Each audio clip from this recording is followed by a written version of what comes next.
ငါသဘောတူတယ်စိတ်ဆက်တာကိုဖျက်သိမ်းမယ်တခင်လေးချူကတကယ်ကိုအရှိဘူးညုံမြင်တက်တာပဲကြောင်မောင်ကတော့လေးစားမိပါတယ်ဒါကတော့လွန်ခဲ့တဲ့နှစ်ပေါင်းများစွာကမိသားစုနှစ်စုချုပ်ဆိုခဲ့တဲ့စိတ်ဆက်စာချုပ်ကတခင်လေးချူအနေနဲ့အပေါ်ကဝိညာဉ်အမှတ်သားကိုဖျက်ပေးုံပါပဲဒါဆိုရင်ဒီစာချုပ်ကအလိုလျောက်ပြည့်သွားပါလိမ့်မယ်အကြီးအကဲကြောင့်ကျွန်တော်မှဝိညာဉ်စွမ်းအားတော့မရှိတော့တော့ဘယ်လိုလုပ်ပြီးဖျက်ပေးနိုင်ပါလဲဒါက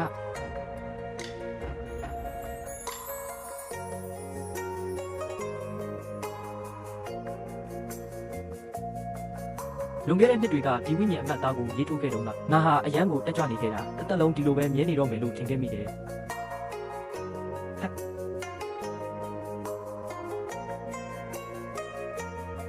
ဒီစာရွက်ကိုတော့ငါတင်ထားလိုက်မယ်ပြန်ရောက်ရင်တင်းပေါက်မှာကပ်ဖို့အပေါက်လေးတစ်ပေါက်စာလိုနေတာနဲ့အတော်ပဲ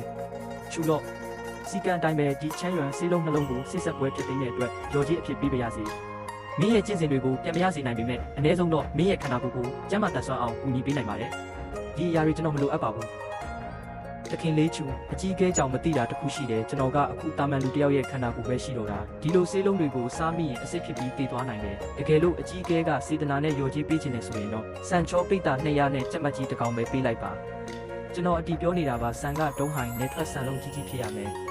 ကြက်မကတော့အလွတ်မွေးတဲ့ကြက်မဆိုရင်ပိုကောင်းတာပေါ့စွတ်ပြုတ်ချက်ရင်ပိုမွေးလို့ပါ